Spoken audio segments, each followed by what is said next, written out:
Hello. Good morning, everyone. Welcome. We'll start in a moment. We're just waiting for a few more people to join.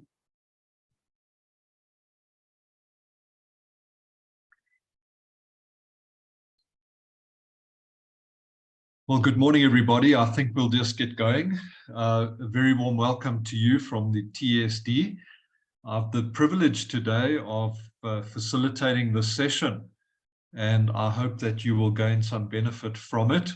I'm just welcoming you on behalf of Albie and Krista, who have actually pulled this wonderful session together.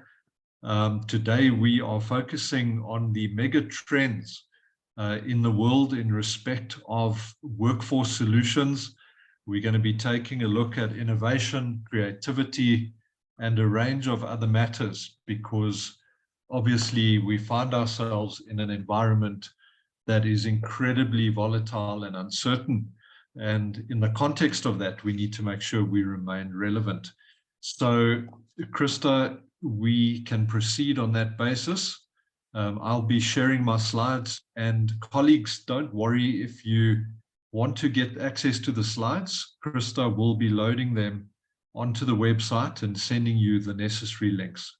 So from our side, a very, very warm welcome, and it's really good to have you with us today. So, just a bit of background. I'm the Joint Chief Executive Officer of Global Business Solutions. We are celebrating our 30th year of existence at GBS. So we're very privileged that we've had many of you as clients and partners over the past 30 years. Jonathan Goldberg is our founder, and he, of course, is someone whom you're very familiar with, representing us at many forums at NEDLAC and heading up negotiations and the like. And then Thembi, of course, is my joint CEO. She's the CEO with me. Thembi is a commissioner on the Employment Equity Commission. And of course, you saw the president sign off the Employment Equity Amendment Bill. We don't yet have a formal implementation date, but it pretty much seems to still be the 1st of September. And my understanding is that the Minister of Employment and Labour is sitting with the Gazette on his table in terms of the numerical targets across the 18 sectors.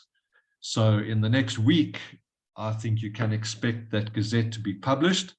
And that will then be a 30-day period for you to comment on the ministerial targets that you would have to achieve over the next 5-year period.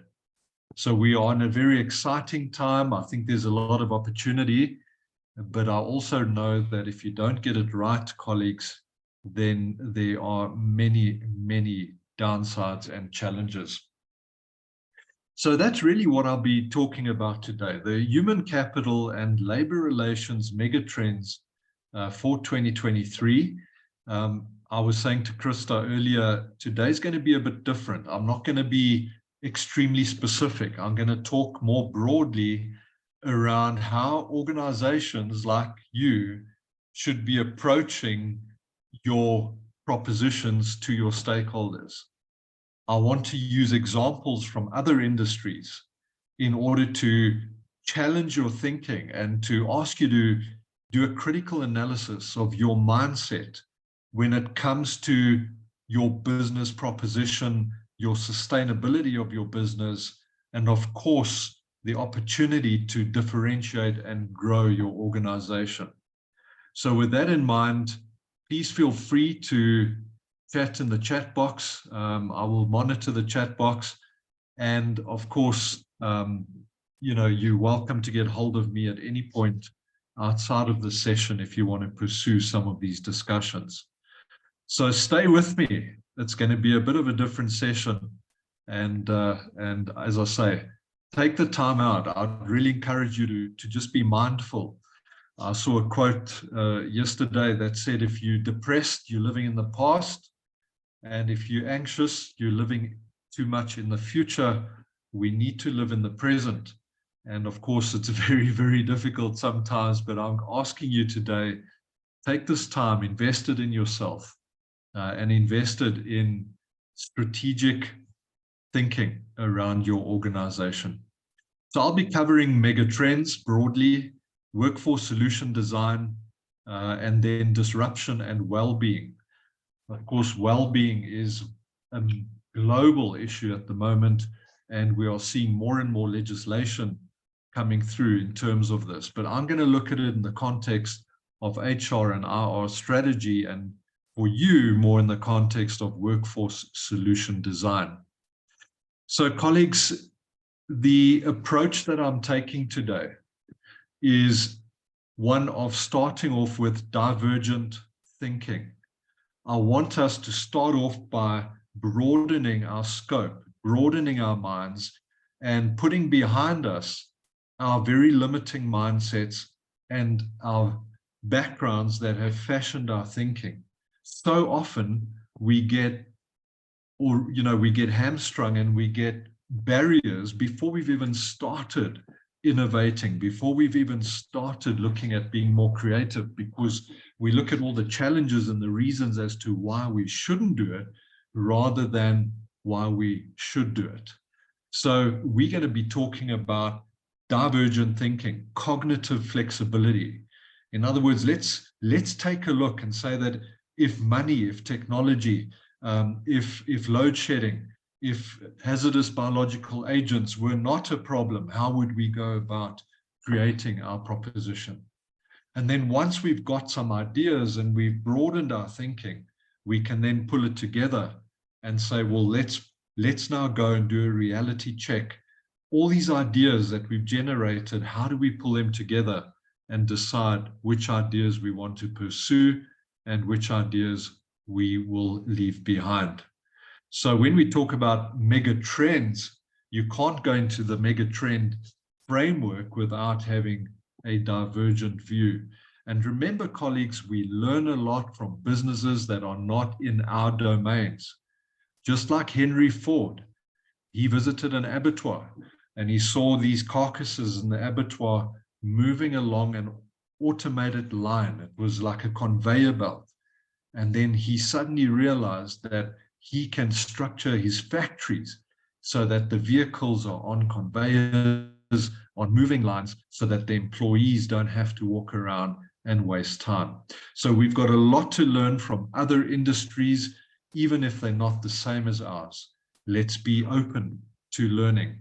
Of course, someone said to me the other day, John, the new currency is to learn, unlearn, and relearn.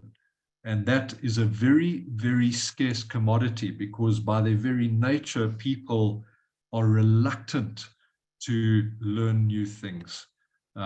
People are often reluctant to embrace change because it actually takes effort.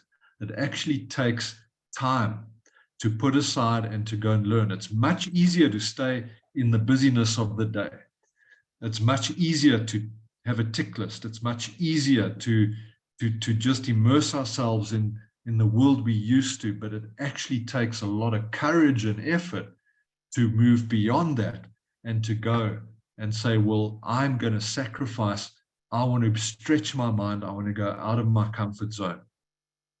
So we're going to talk about divergent and convergent thinking, and then towards the end, we'll try and pull it all together. What I'm hoping is that some of you out of the session will take some of the learning, go back to your colleagues and go and run innovative design sessions. Go to your clients, sit down with your clients and try and engage and understand the world that they live in, rather than just imposing your solutions and your particular propositions on them. Well, you might think, John, have you lost the plot? What are these three pictures all about? Well, colleagues, I want you to have a good look at this. You might remember in the earlier days of digital cameras, the pictures were not very clear.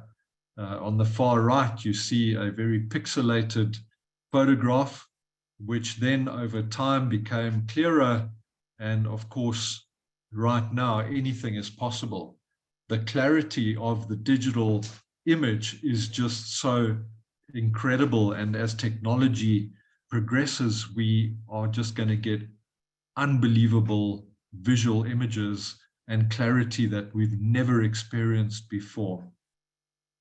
And the question I want to ask you today is, if you take a look at your business, if you take a look at your workforce solution, if you take a look at if there are clients here of temporary employment services, I want you to ask yourselves, if we take a critical look at our solutions, if we take a critical look at our business, which one of these three digital images do we represent? You know, are we still stuck in a very pixelated environment, which is characterized by outdated machinery, outdated technology, employees who are very set in their ways and who are becoming irrelevant in terms of their skills? Are we still sitting with a lot of manual and repetitive processes that people are attending to? Are we still grappling with the same old barriers and challenges that we've been grappling with? Or are you finding yourself moving successfully along this value proposition to a world that is characterized by relevance in the environment in which we find ourselves? And I want us to critically analyze and say, well, where are we? How do we stack up in this regard?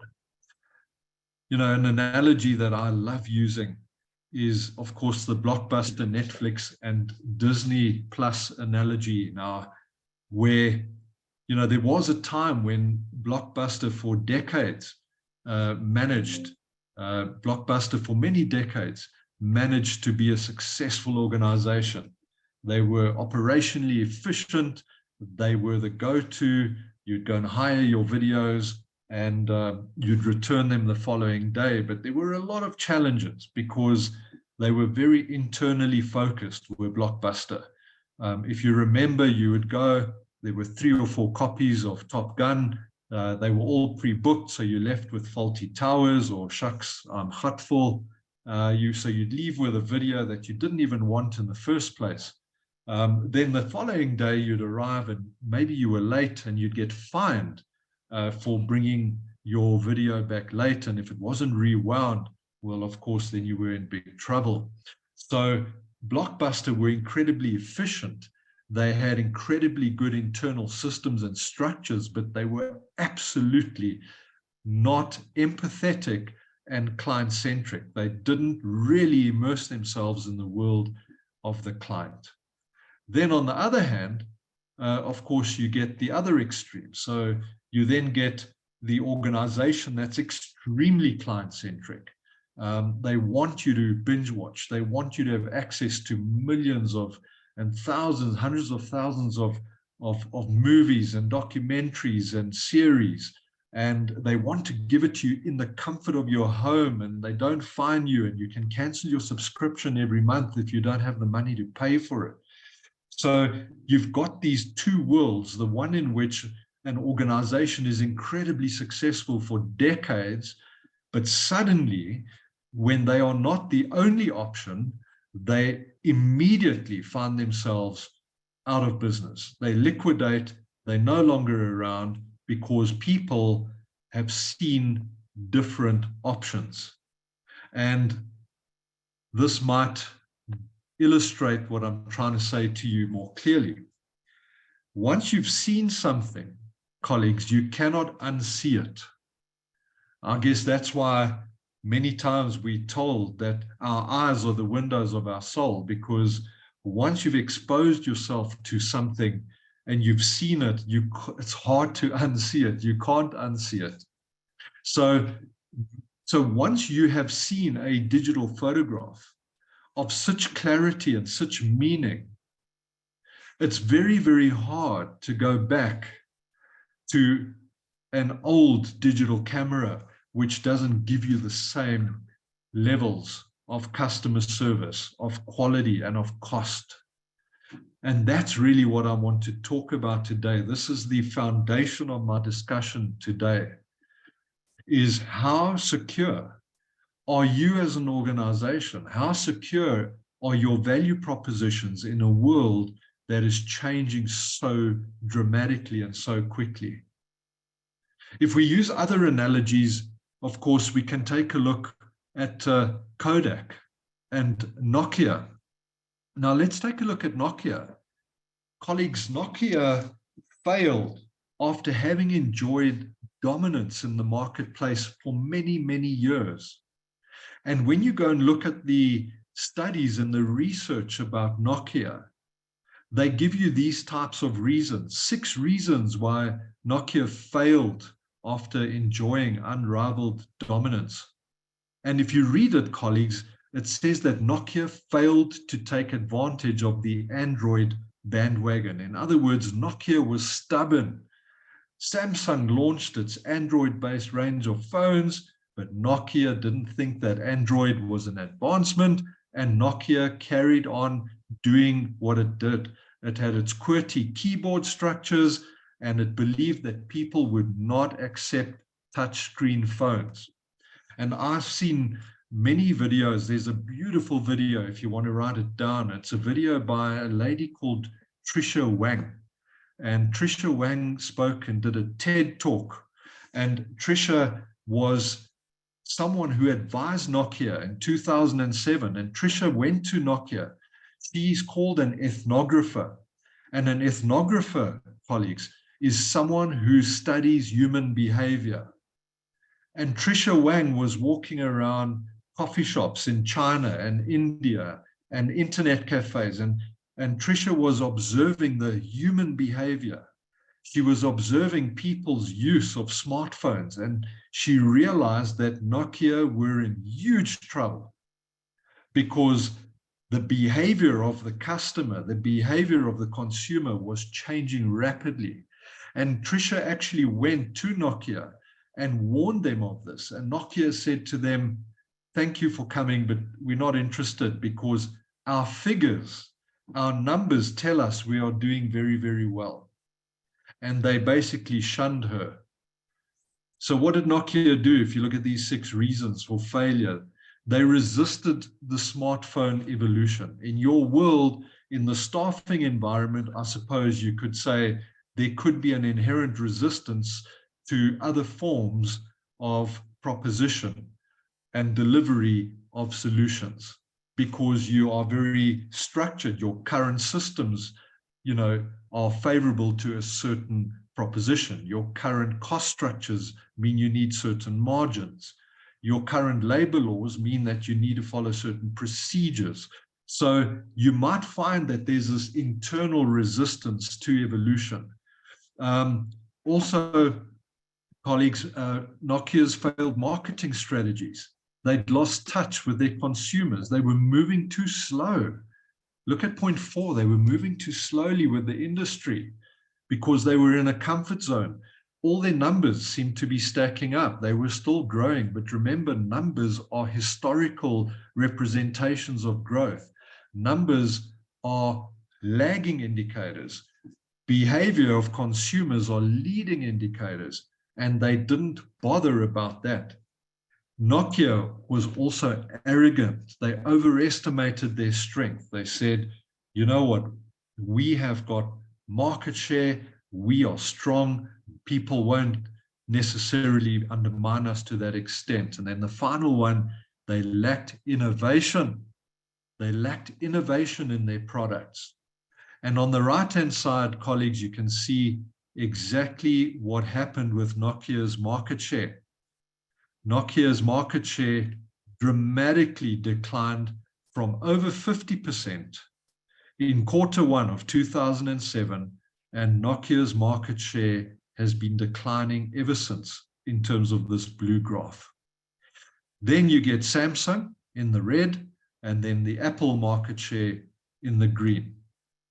So colleagues, what we learn from this is that we have to understand that we are not able to, in this environment, we are not able to disregard the consumer. We're not able to disregard the human being, because when human behavior shifts, it is a dramatic shift in this environment.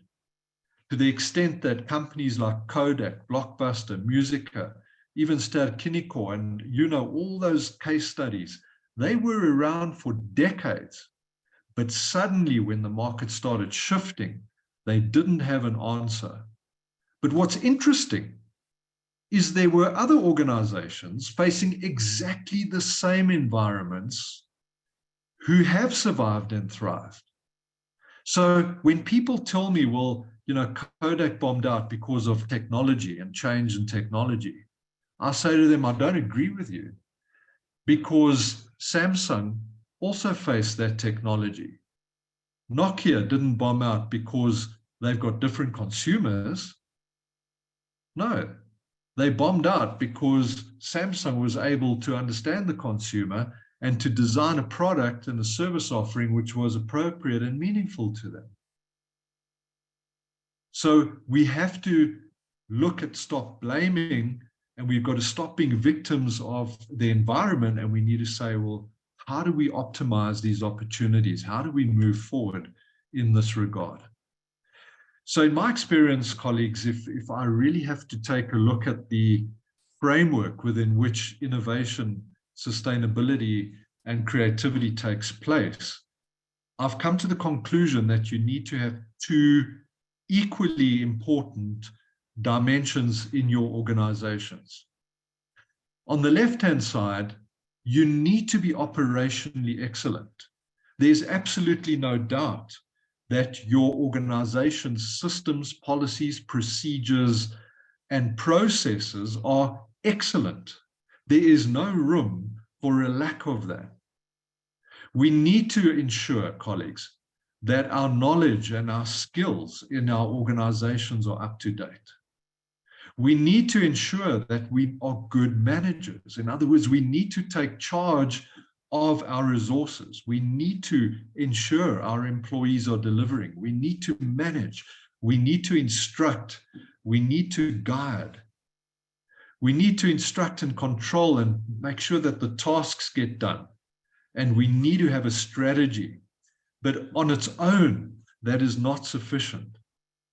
You see, if we take a look at organizations that have managed to be beneficiaries of disruption rather than casualties of disruption, the beneficiaries of disruption have been able to bring both of these dimensions together. So to not only be operationally excellent, but also to be human-centric. In other words, in your world, it's to understand what your client actually wants from you.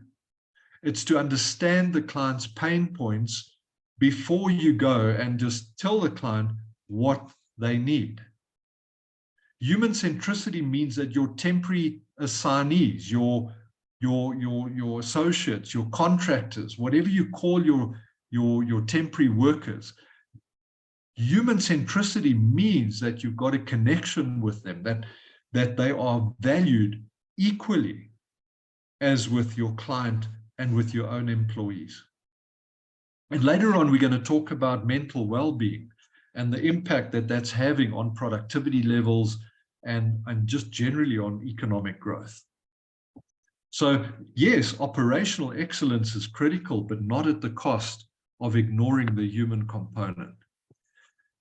Being comfortable and being sure that you've got the knowledge and your skills is very important. But colleagues, just think of this. Your knowledge and your skills only help you in known environments. In other words, if I've run 42 kilometers or if I've run a 56-kilometer marathon, I have the knowledge and the skills because I've done it before. And every time I start a race of 42 kilometers, I know what to expect, and then I can apply my knowledge and my skills as I go through 10, 20, 30 kilometers, etc. Because I know what to expect and I know how to respond and I know how to refresh myself. But when I go and run the Comrades Marathon, and if I've never done it before, every kilometer after 42 Ks to 91, every kilometer beyond that requires me to have character. Character starts where your comfort ends. And in this world where we're in now, our comfort ends at a certain point, and it pushes us into the world of character, where our knowledge and our skills are no longer necessarily going to cut it for us because we're entering uncharted territory. We need to be good managers and we need to take charge, but as leaders, we also need to take care. We need to take care of our clients. We need to take care of our assignees. We need to take care of our own employees, because people cannot give what they don't have of themselves. And one of the things I'm going to challenge you on today is to say to you, what are you doing in terms of taking care of your employees? Have your managers and leaders been trained in emotional intelligence? Are they empathetic? Are they understanding of people's circumstances? What are we doing to help people with mental well-being challenges? You see, colleagues, we can't say we're in the workforce human industry. We value our people if we do not collaborate, lead, and show character in these difficult times. We need to ensure that we connect, and we need to ensure that the cultures in our organizations reflect the behavior that we are looking for. What I find in many organizations is they're excellent on the left-hand side. They're incredibly competent on the left-hand side, but they're lacking on the right-hand side, because historically that was enough just to focus on the left-hand side to get by. So let's take a look very, very quickly, and I'm just putting it out there. There's no science to this. It's all about understanding the world of disruption. It's about understanding how we can possibly respond to this. But colleagues, let's just take a look at disruption in the workforce solutions environment. And this is just an illustrative slide. So we've got platforms coming out. I looked at the top 10 gig platforms in the world, and they include Gig. Gig is a temporary worker finder based in the UK, focusing on labor-intensive industries. So sometimes we say as TESs, oh, but we labor-intensive and technology doesn't really play such a big role in our world. Well, colleagues, take a look at what's happening. So if you're labor-intensive in retail, healthcare, hospitality, education, or manufacturing, well, there is a platform that enables that. Then you've got Guru. Guru registers gig workers that are credible. It publishes the historical customer feedback scores. So if you get a temporary worker from Guru, you get that temporary worker with very clear performance evaluations, track records, projects that they worked on, and these workers can be placed anywhere in the world. So you could literally sit in South Africa and contract with a chartered accountant in India. You know, that is literally what that's about. Then you get people per hour. Now, people per hour boasts of speed when helping you complete projects. So suddenly you've got a project, you're lacking some resources, a poppy, pyre, whatever it is. Maybe it's a new project. Maybe you're establishing a new operation and you need to get manpower, people in their workforces, and they've got artificial intelligence technology that matches the gig to the best talent available. So they've got these algorithms running in the background that make sure that the client gets the best person for the job very, very quickly. Then you have Upwork, which is also a gig platform, and Upwork is a very well-known platform. It used to be called Elance. Colleagues, you get all of these. Then you get OpenAI, you get ChatGPT, which is going to transform and is already transforming organizations where tasks that were done just by human beings taking hours and hours now get done literally in seconds, and OpenAI speaks to that. Then, of course, you get platform workers like Takealot.com and Checkers60 and Dash, and you've got tens of thousands of workers, and very soon hundreds of thousands of workers that are now no longer employees, but most of them are contractors, and they get paid per delivery. And we see them driving around through the estates and on the roads because They are very, very focused on outcomes and output-based costings and payments. And then we've got independent contracting, which is becoming more and more feasible in a highly complex legal environment, as well as in a very, very agile and uncertain business environment. Then we get other types of solutions, vendor management systems, managed service providers. You see, colleagues, the point I'm trying to make is when we look at Nokia and we look at Samsung and Blockbuster and Netflix, and you may be tempted to say, well, those industries are highly technology driven. They're different to our industries where we do workforce solutions. And I want to challenge that today. And I'm challenging you because the world, when it starts moving in this environment, is going to move very, very quickly. And remember these things. What were the key reasons for Nokia's failure? One of the key reasons was they moved too slowly and they overestimated their own strength, colleagues. Now, you will remember the change curve was always referred to as a bell curve.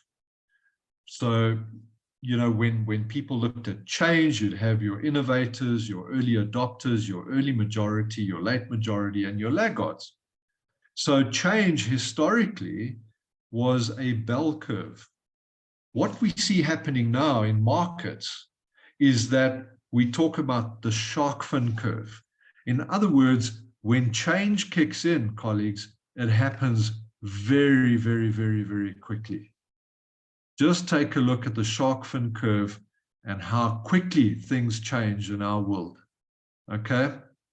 So, for example, if you think of COVID-19, literally 26th of March 2020, everything changed for us. It was not a bell curve change. It was a shark fin curve change. And we've never returned to where we were prior to that. Excuse me.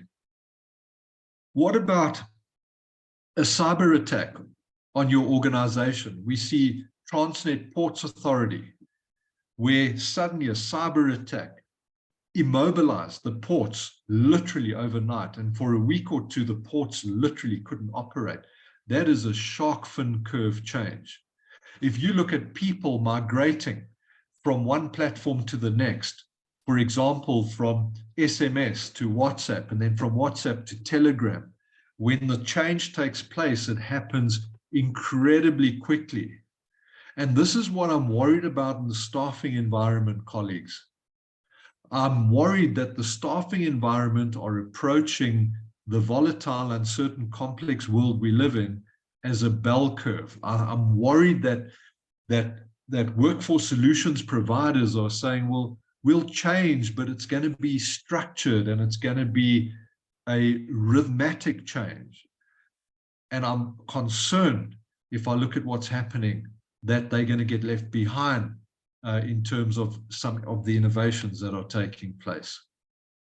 To illustrate the shark fin curve that I talk of, one needs only go and take a look at things like airlines. Airlines took 64 years to get 50 million people onto an airplane. I don't know when you had your first flight, but certainly for me, it was in high school. My kids' first flight was they were barely born and they were already on an airplane.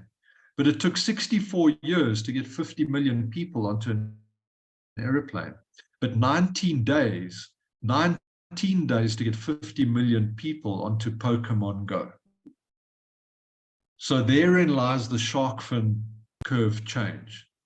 The world moves very, very, very quickly. Now you might say, but John, those are old examples. Let's look at what's happening. Well, social media platforms. I mean, if we just think of LinkedIn, if we looked at LinkedIn Recruiter and we look at other platforms that are now intermediating employment opportunities, Facebook, colleagues,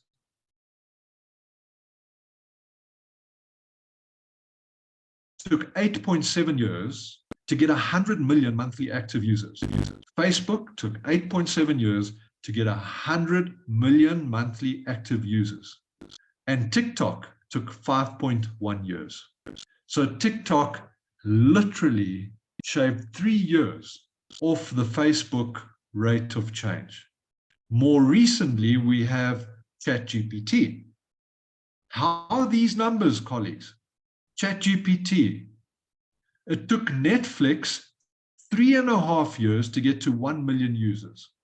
It took ChatGPT 5 days to get to 1 million users. Now, that is what I'm talking about when I refer to the shark fin curve. There's an event, there's an option. You're used to the old megapixel photos, suddenly you've got this brand new proposition. Let me go back to my bird, okay?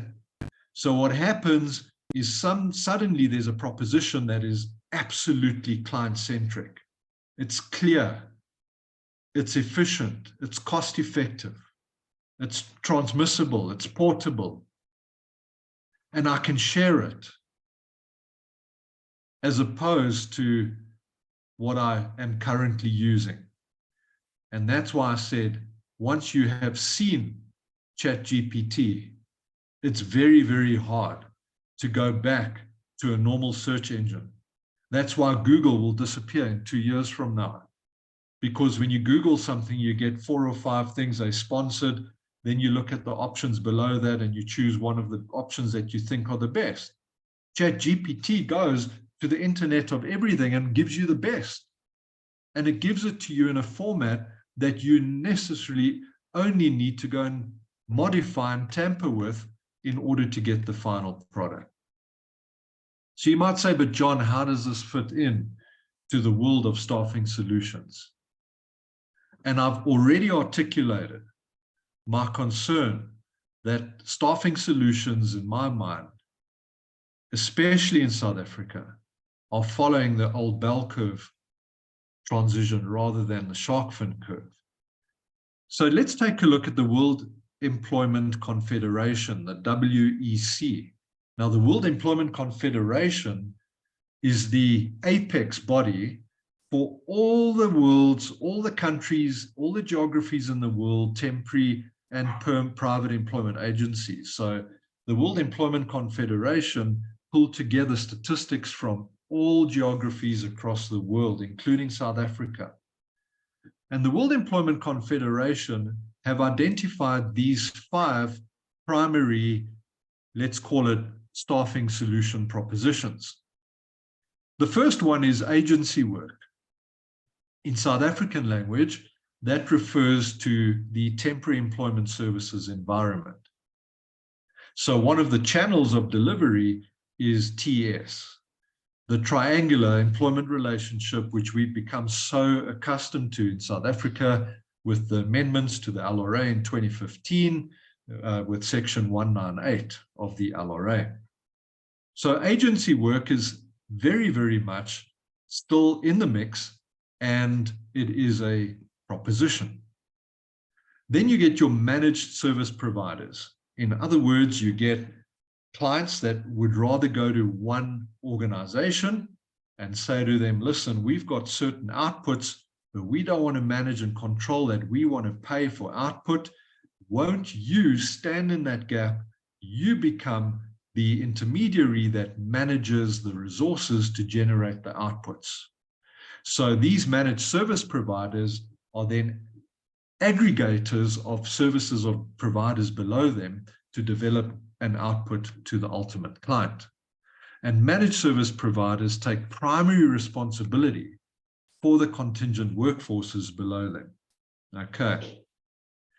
Then, colleagues, we have direct recruitment, and that is your, let's call it your traditional recruitment, where you're looking for a permanent staff member or even a part-timer or even a fixed-term contractor, but where you do not wish to use an intermediary. You want to directly access those individuals.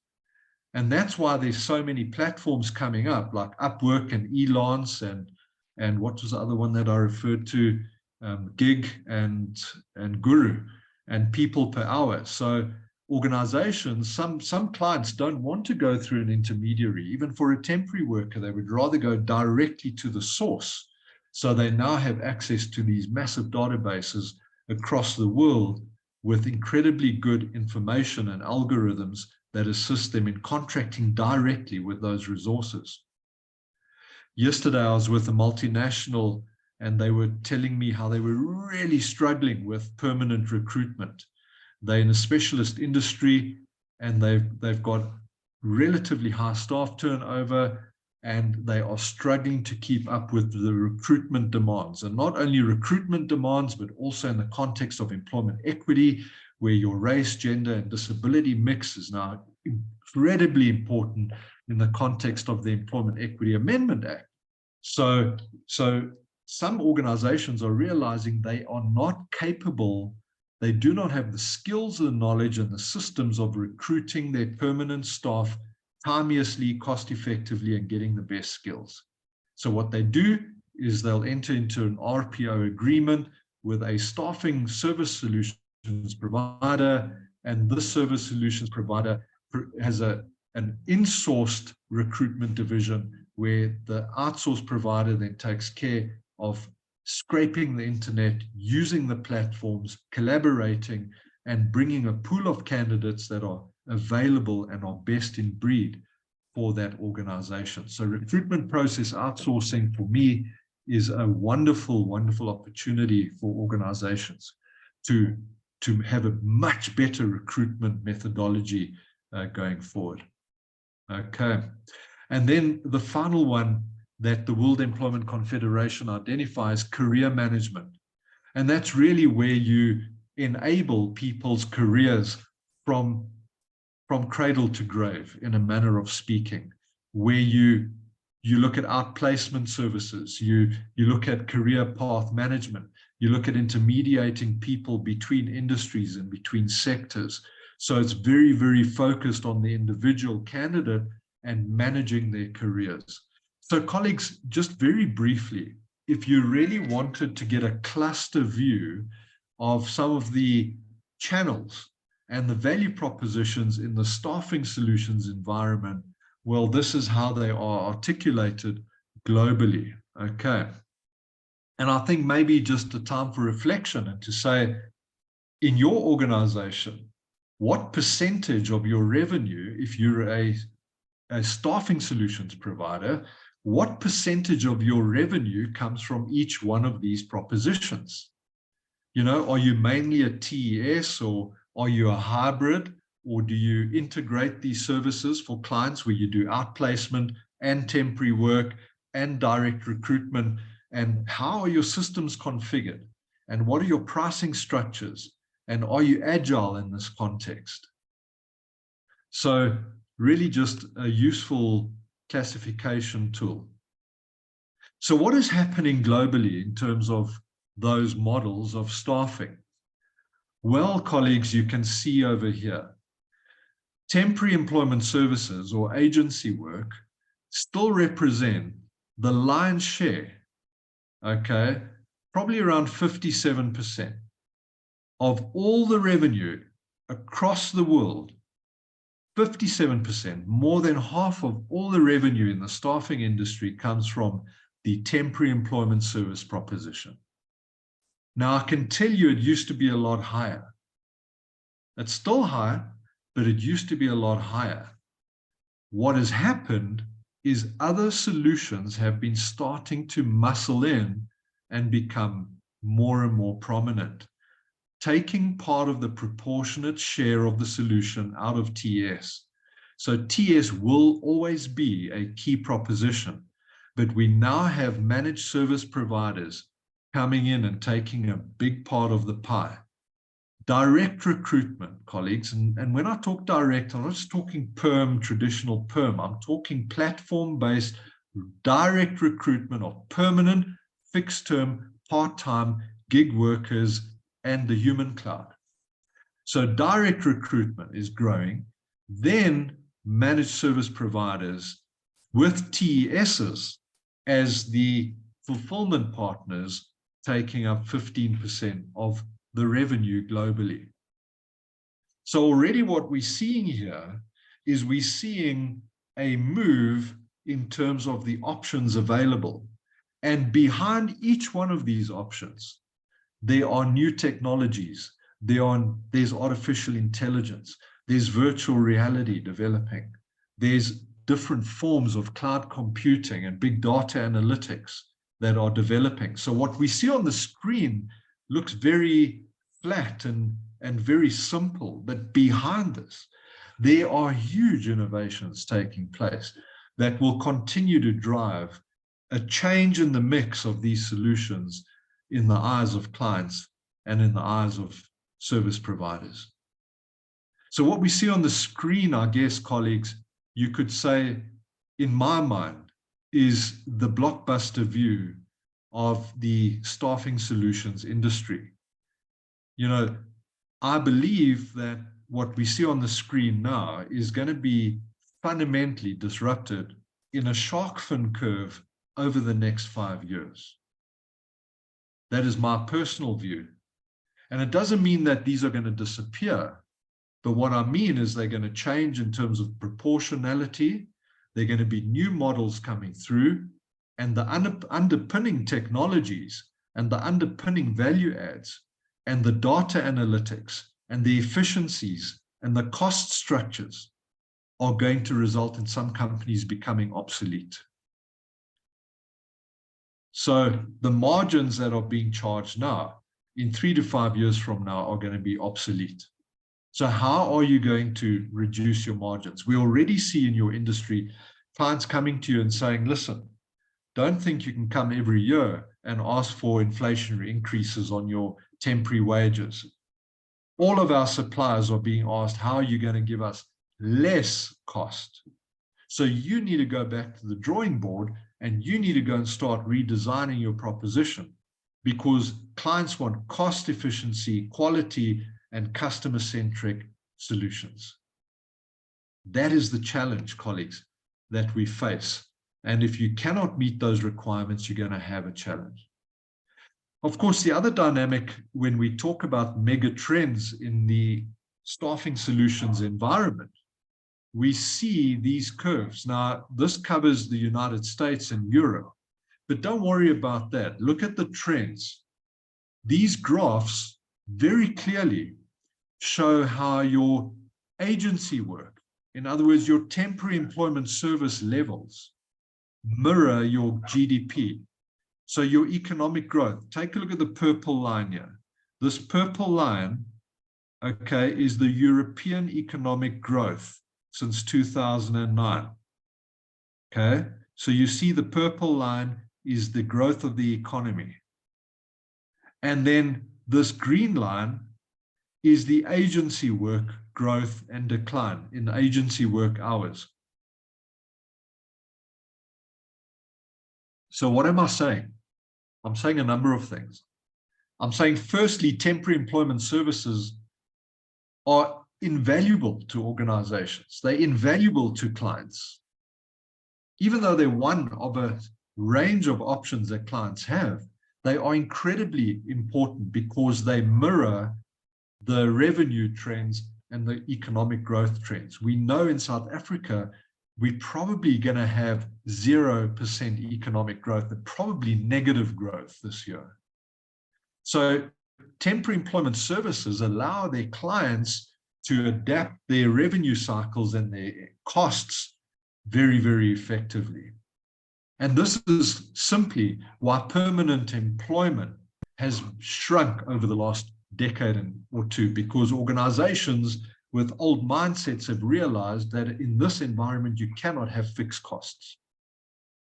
So the good news is that temporary employment services growth will continue. The bad news is they're going to be under margin pressure. They're going to be under pressure to enhance their innovations and their services and their data and their technologies.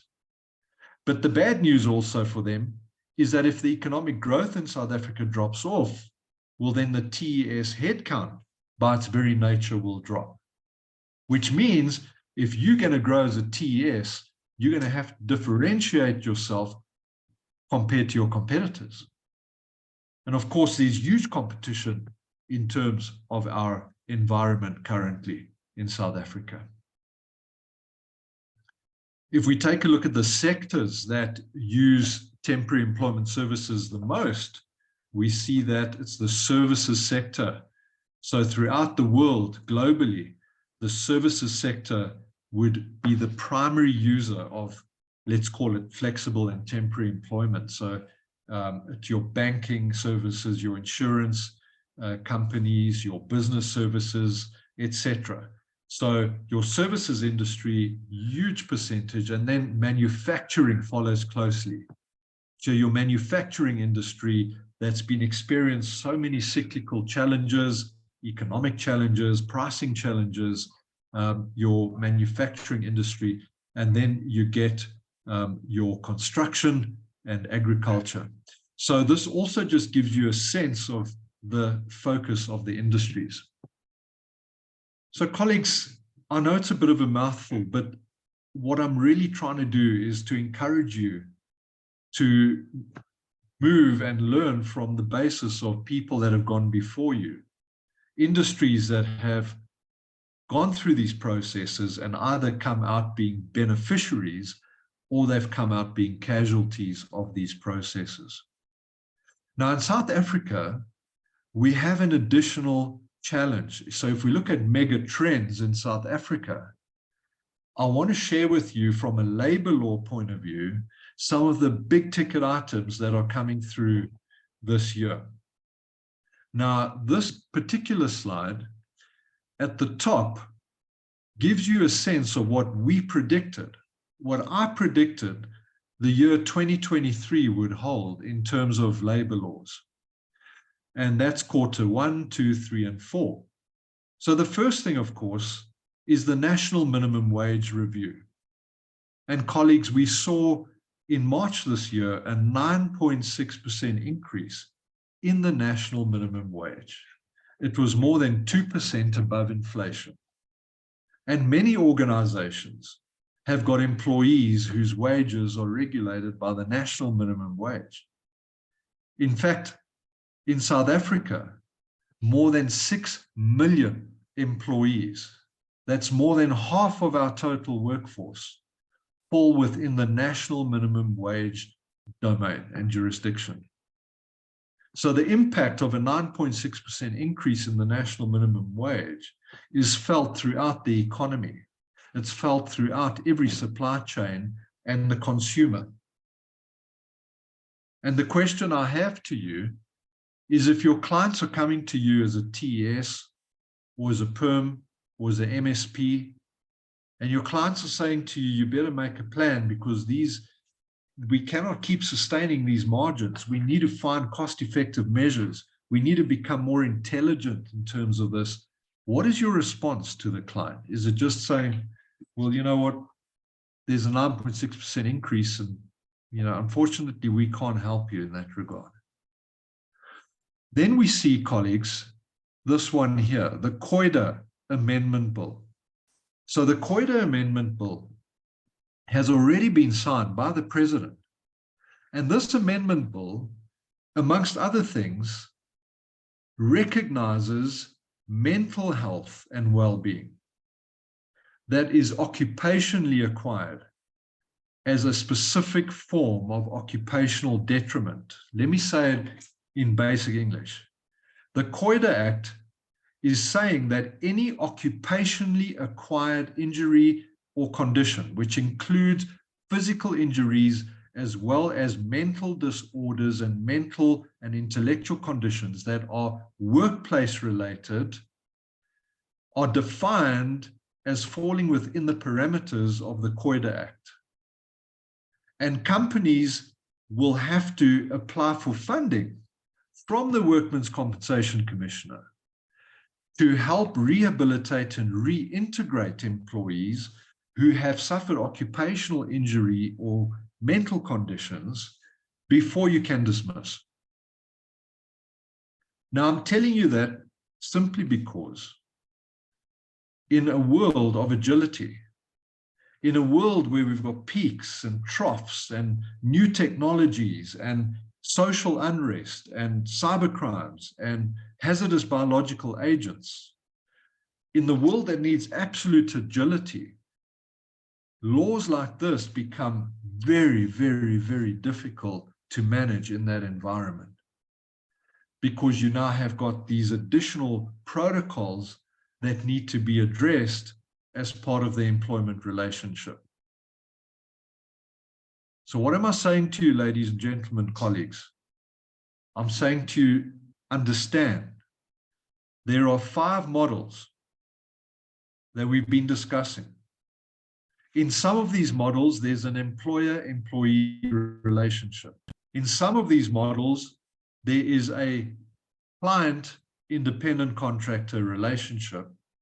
And in other models, still, there's the use of gig workers on a platform. Now, when we look at an employer-employee relationship, we see the world becoming more and more complex, difficult, onerous, and quite frankly, difficult to manage. It is the antithesis of what we need in our 4th industrial revolution, entering the 5th industrial revolution. Now, if I haven't yet depressed you, I'm going to tell you about this. The Employment Equity Amendment Act, colleagues, for me, is one of the most significant opportunities for organizations to truly differentiate themselves. Unfortunately, people are looking at the Employment Equity Amendment Act as a negative development. But colleagues, this is one of the best things that could have happened for many reasons, but in the staffing solutions environment. Because the Minister of Employment and Labour, as I said when I started today, is just about to publish the sectoral targets that need to be met across 18 sectors in the next 5 years. And they are specific at top, senior, middle, junior management. They are specific in terms of African, Indian, colored, white, male, female, people with disabilities. If ever there was an opportunity to partner with a client as a solutions provider, it would be to go and sit down with your client and say to them, what is your target in the next 5 years, and how can we assist you in this regard? In other words, before you look at just the numbers, Mr. and Mrs. Client, are you sure that you've structured your business properly? Are you sure, client, before we even go into the numerical data, are you sure that you have got a workforce model that is meaningful to you, that is appropriate in this environment? And colleagues, if I sit with a client of yours, I would say to that client, on the vertical axis, what is your need for flexibility? How flexible does your organization need to be in this world that we live in?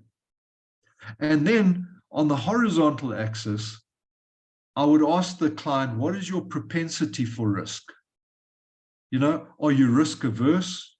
Do you manage risk, or do you want to get rid of your risk? And then, colleagues, I would ask the client, how many employees do you employ? And the client will say, John, we employ 1,000 staff members.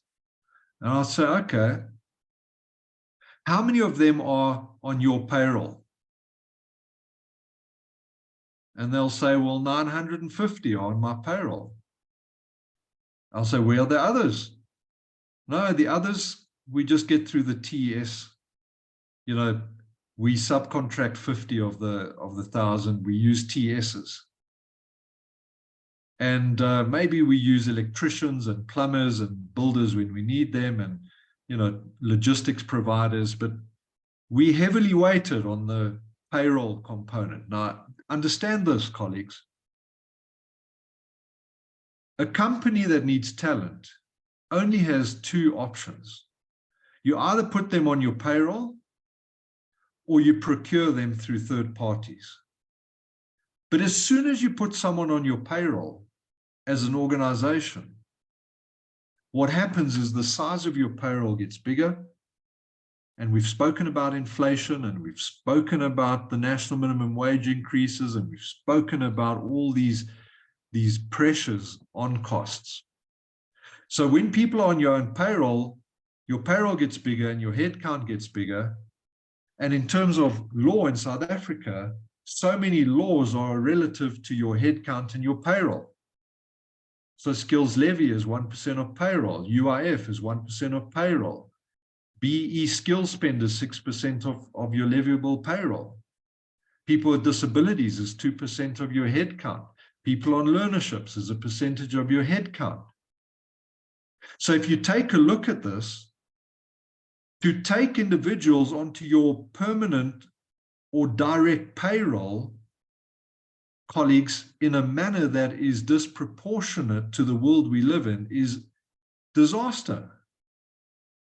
Because all you're going to experience is greater legislative regulation.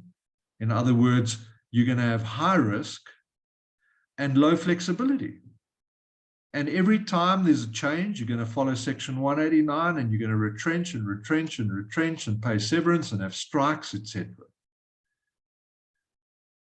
On the other hand, if you procure an appropriate proportion of your staff through temporary employment services, by subcontracting and outsourcing, by using gig platforms and other platforms, pay-as-you-go platforms, well then, colleagues, you are moving towards the world that you should be designing your workforce in terms of.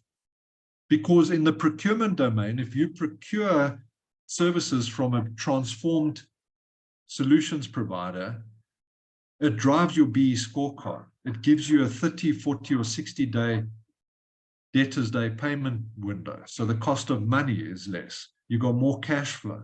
You got lower labor law risks. The further you move up this continuum, the lower your risk.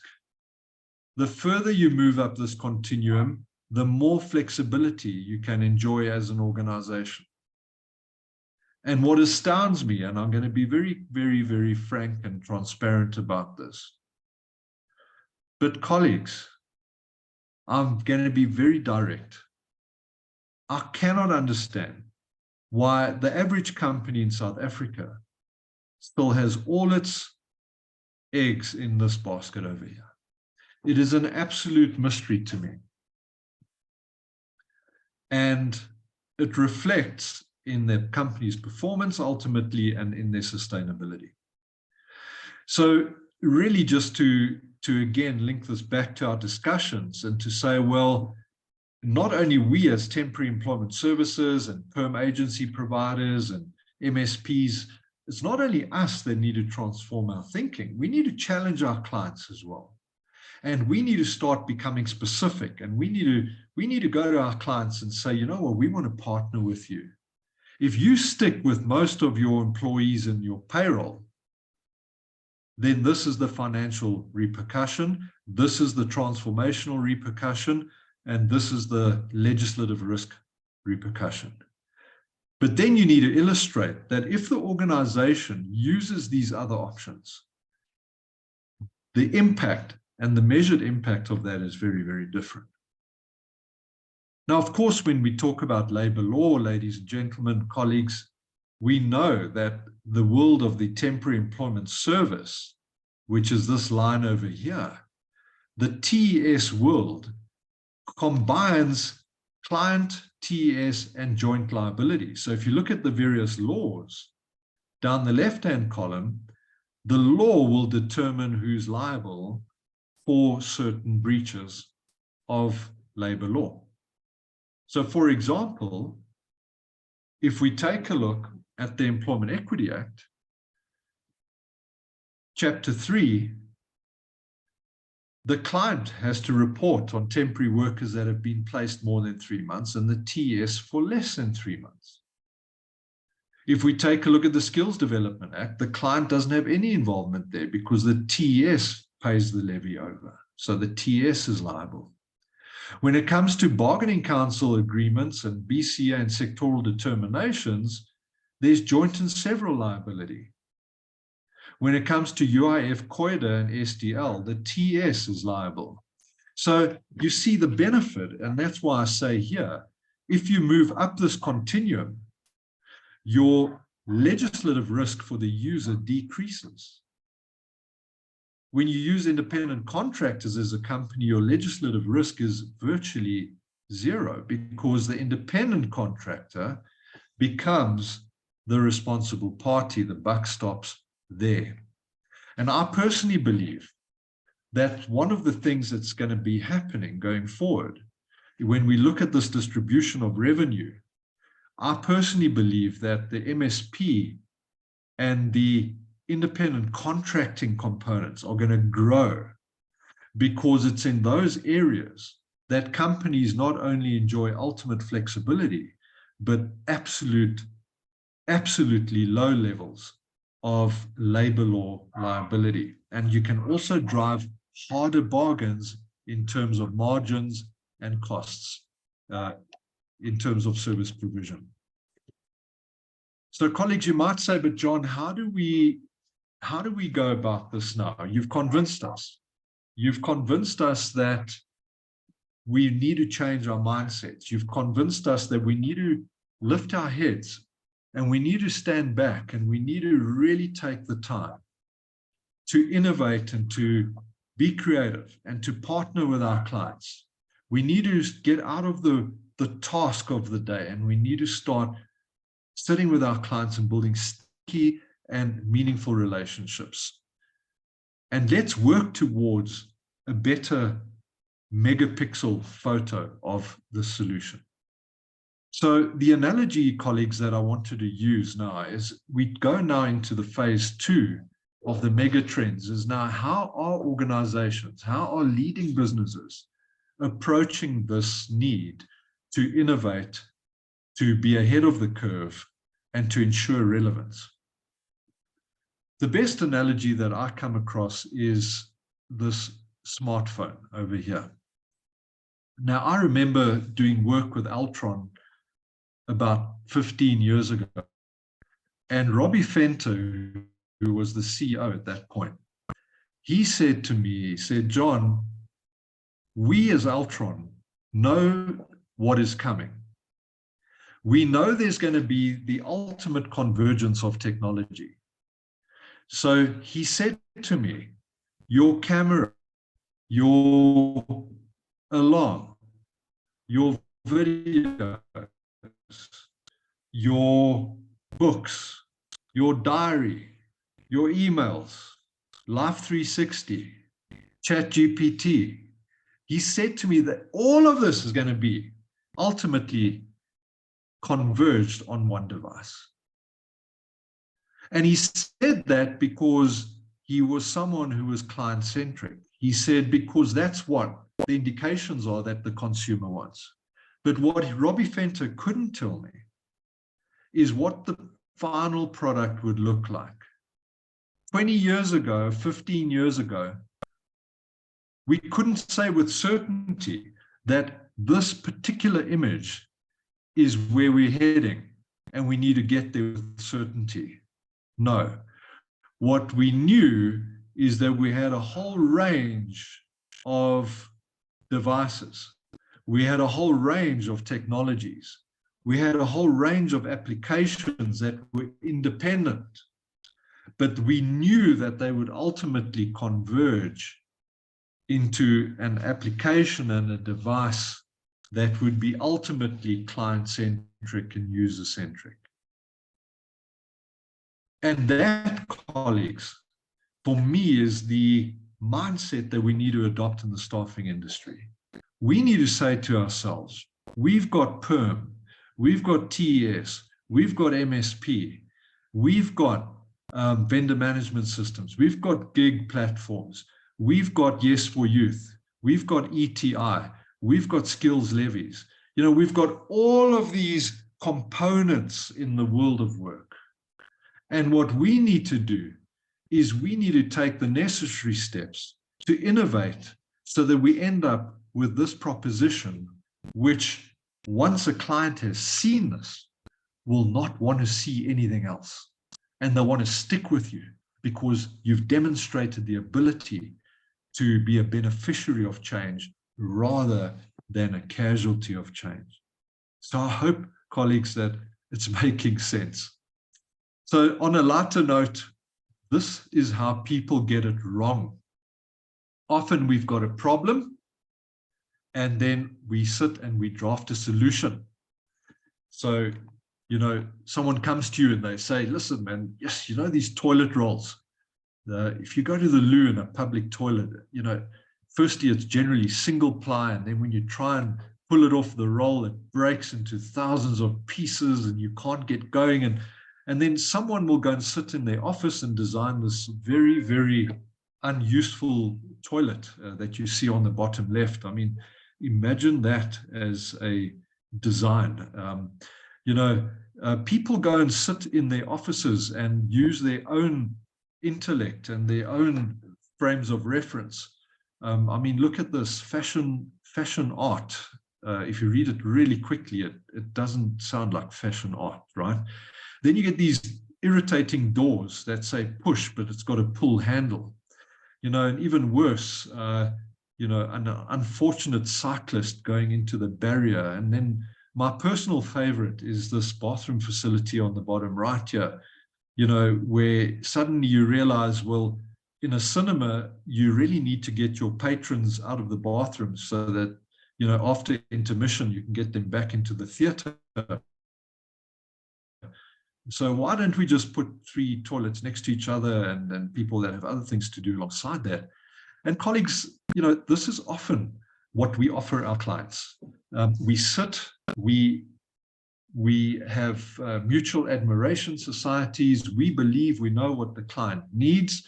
And then we proudly go to the client and present to the client what we can do for them. And what I'm suggesting, colleagues, is that is probably not the right approach. So what is the right approach? Or what is an approach that we should be following? And I want you to remember Nokia versus Samsung. I want you to remember Blockbuster versus Netflix, and now even Disney Plus. I want you to remember, colleagues, that the fundamental reason why those organizations failed was because they lost sight of the user. They were internally focused. They lost sight of the user. So if you went and you complained to Blockbuster about them fining you because you returned the video late, they would be so internally focused, they'd tell you to get knotted and pay your fine and get out. Why? Because that's what their leaders told them to do. The fact that they were getting 15% of their revenue from fines and fining the very people who are supporting them besides the point. Suddenly you get Netflix, and now you can't unsee that. You don't get fined. You can have access to as many movies as you like at a smattering of a payment. And you can binge watch, and no one is threatening you with a fine. So this is how we should be approaching it. Of course, you'll recognize this as the design thinking methodology. But design thinking by its very nature is human-centric. As you can see, the first thing to do is to sit down with your client and empathize. And I want to ask you, how many of you have sat down and built strong relationships with your clients? And you do an empathy map and you sit with your client and you say to your client, listen, we value you. We want to be your trusted partner. We want to ensure that we've got a long, sustainable relationship, but we want to know where you are as a client. We don't want to give you a solution. We want to understand your world. And colleagues, you need to ask your client, tell me about our service as a TES. Tell me about our service as an MSP. What do you have to say to us? And your client might say to you things like, you're not agile enough. When I ask for someone, the response time's too poor. And when I ask you to demobilize them, well, then there's all these procedures and policies that you need to follow. Now, I know what you're thinking already. You're thinking, John, don't you understand? The Labor Relations Act says you can't just remove someone without a fair reason. You've got to follow misconduct and incapacity, etc. And I'm saying to you, I know that. But if you come with that mindset now already, we're not going to be able to innovate. So don't do that yet. Let's move forward. So if your client says you're not agile, guess what? You're probably not agile in your client's mind. If your client says to you that your wage inflation and the costs and the margins are too high, don't get irritated with your client and say your client's a moron. They don't understand, what goes into providing staff. Don't judge them, because what happens is as soon as you do that, you are putting your own mindset into the equation and you're limiting the success of the solution. If your client says, I need a proper dashboard, I want real-time information on productivity, I want real-time information on absenteeism, I want real-time information on whatever it is, then have you got a dashboard? Don't worry about the cost of the dashboard. We'll get there later on. Understand and listen. Your client might say to you, sometimes I think I can't trust you. Because you know what? Your invoices are really bad. When we try and reconcile your invoices, oh my goodness gracious me. It's the worst day of my month because it takes me ages to reconcile. And then we've got to pass credits and do this and that. And your client might say to you, we really would like a pay-for-performance model. And by the way, our technologies are changing. We're going to need better skills going forward because we're automating. You see, colleagues, your client might say, I don't want to be liable. And then you say to your client, yeah, but sorry, man, the LRA says after 3 months, you're the deemed employer. So sorry for you, dear client. You see, once again, what's happening in our solutioning is we are too quick to impose barriers to success, to innovation. We already lose the plot because we are too soon to look at the reasons why not to do it, because it takes sacrifice and it takes time and it takes character out of our comfort zone to try and deal with these things. And I know that naturally when clients tell us things like, you're charging us too much, when clients tell us we don't want liability, when clients tell you that, you don't demobilize or whatever, it's easy to become emotionally charged. But colleagues, that's not going to help us in this environment. So what am I saying? If you really want to take this seriously and you want to make sure that you are ahead of the curve, start off the design process with empathizing with your client. Once you've empathized with your client, the next step is to look at different themes that come out of this. So you look at this and you say, well, what are the key themes? What are the pain points that my client is experiencing? And for example, you might say one of the key themes is cost. Another key theme is data, in other words, dashboards and measuring productivity. And maybe a third theme is liability. Okay. Once you get the key themes, you then frame the problem. In other words, you say, how might we reduce our costs to the client? How might we provide the client with a real-time dashboard on performance and absenteeism? How might we reduce the client's liability in respect of labor law and all these things that are coming through this year in terms of labor law? You see, colleagues, it's an iterative process. So once you've empathized and you've defined the client's key pain points, now you sit down with the client and with subject matter experts and you generate as many ideas as you can possibly generate. So if you really want to, you can even smoke a Zol while you do this, because apparently it makes you more creative. Okay. I don't know, because I didn't smoke Durban poison when I was in Durban University many years ago, but now is the opportunity to generate ideas. And colleagues, when I say generate ideas, I'm not looking at the quality. I'm telling you to generate ideas like there's no tomorrow. It's got to do with the quantity. So your ideas might say, we need a Power BI dashboard. We need to ensure that we need to manage leave more effectively, and absenteeism. The next one is we need to potentially, we need a better platform in which our workers can be selected more effectively off the skills basis. It's a matter of ideating. It's a matter of seeing, what ideas can we generate in order to address these pain points. Colleagues, what you then do is you prototype that. In other words, you sit back and you say, okay, of these ideas, let's select 2 or 3 of the best ideas that we have. And you prototype it, you sketch it, you draw a model, you do a little minimum viable proposition. And now what you do is you look at it from a reality check point of view. In other words, you now look at that idea and that prototype and you say to yourself, does the client desire this?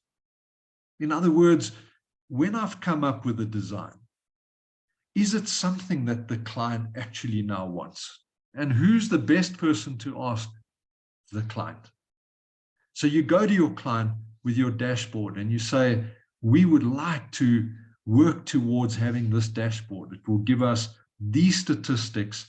It will tell us what these margins are, absenteeism management, etc., debtors days, outstanding cost of money, whatever it is. And you say to the client, is this desirable to you? And the client says, cool, I'm happy, I'm in. The next thing is it viable? In other words, is it financially viable? Does it make financial sense? Is it going to be able to be costed into our proposition? And then finally, is it feasible? Do you have the technology? Is the data available? So once you've gone through these reality checks and you've checked your idea and your prototype against this, well, colleagues, at that point, you test that idea and you continuously iterate and you improve until you come up with the very, very, very best solution.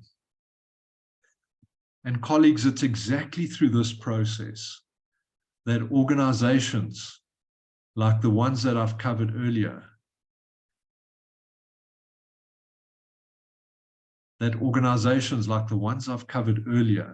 like Netflix and Disney Plus and Samsung, it's this approach that has driven these organizations to that. Think of ChatGPT as another example.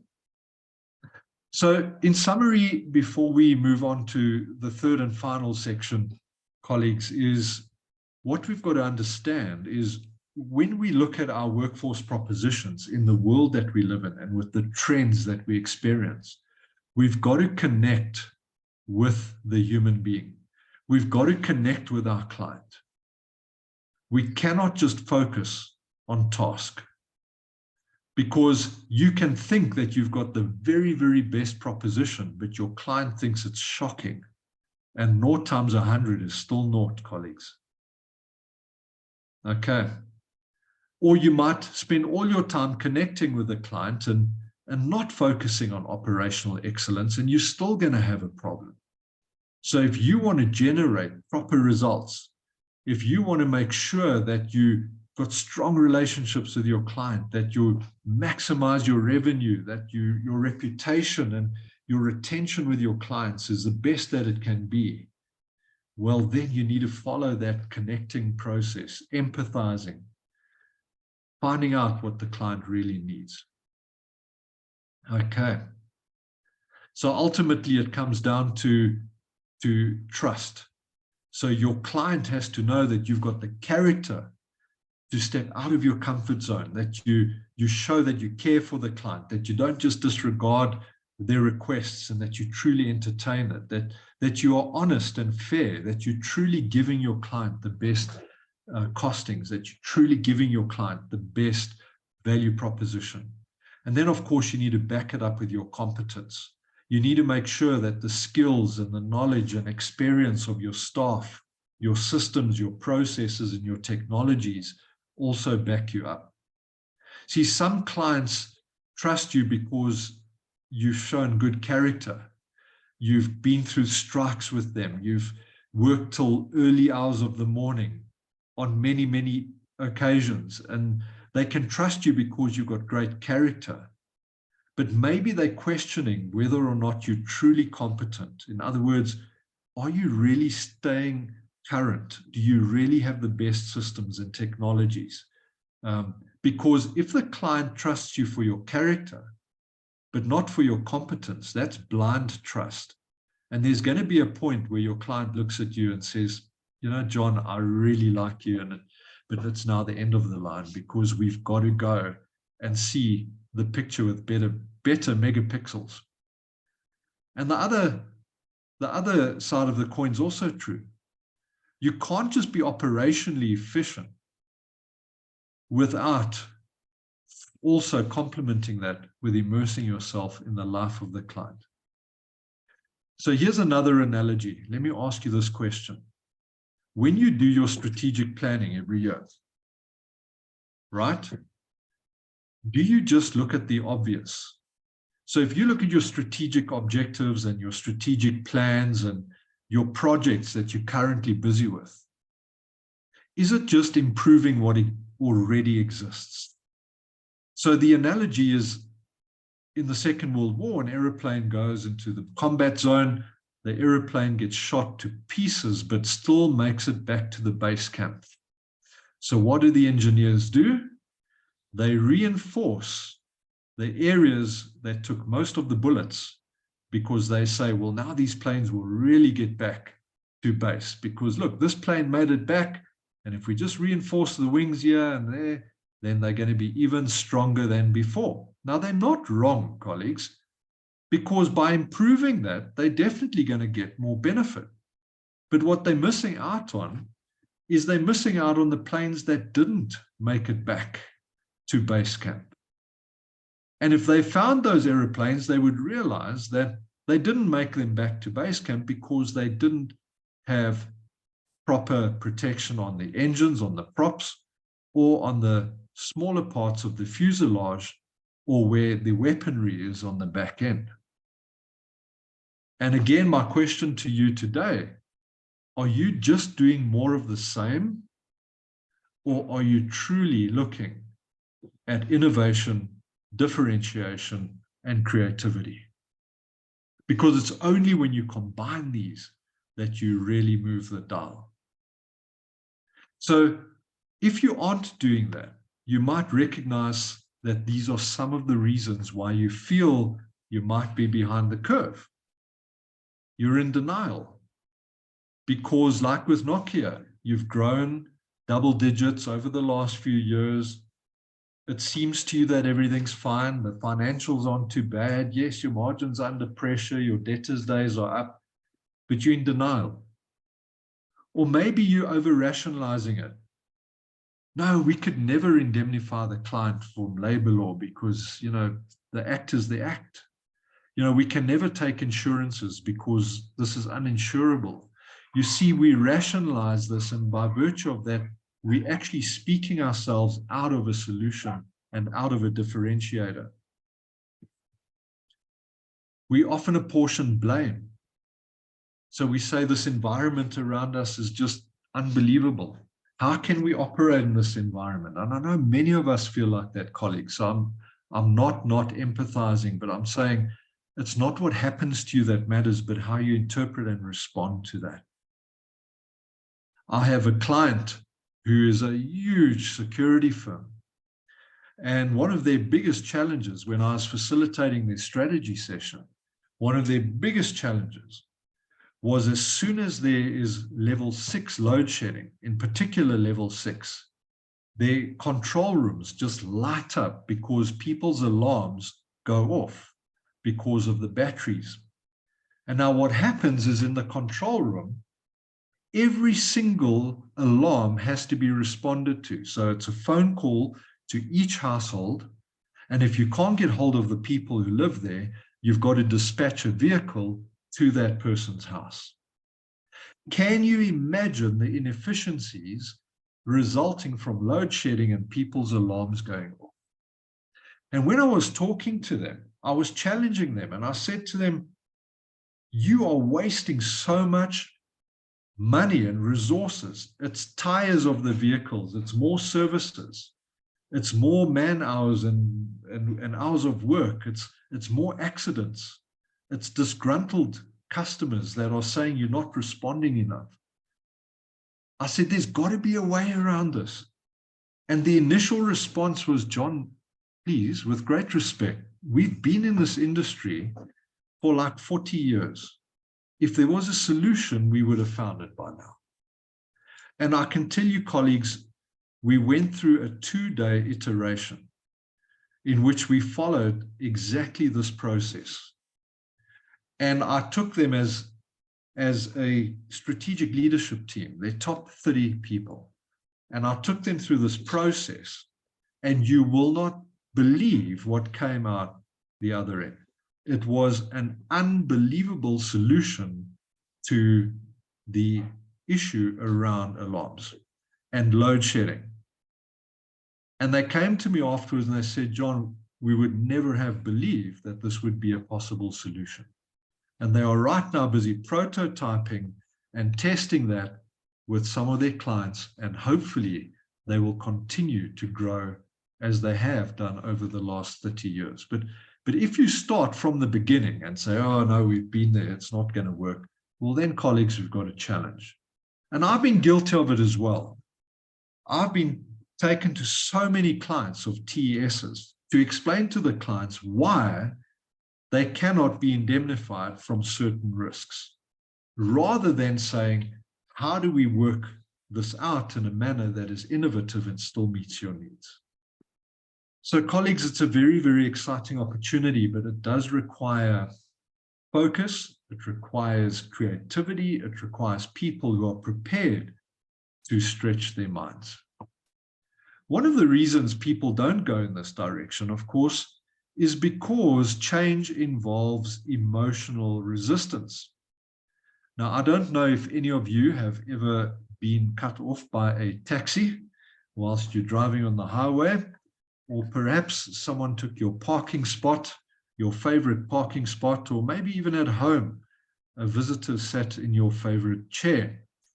Well, that's when the amygdala, which is the old part of your brain, kicks in. Now, the amygdala is your fight, flight, or freeze response center of your brain. It's the old part of the brain that sort of protects you, right? So if you were walking in the jungle and a lion came running at you, your amygdala would say to you, run like hell. You know, that's your flight response. Some people just freeze. And of course, some people, try and fight back. The point I'm making, colleagues, is when change takes place, the first response within people is that their amygdala gets activated. And when your amygdala is activated, it hijacks your rational brain. So I want to just repeat that. When your amygdala gets activated, it hijacks your rational brain.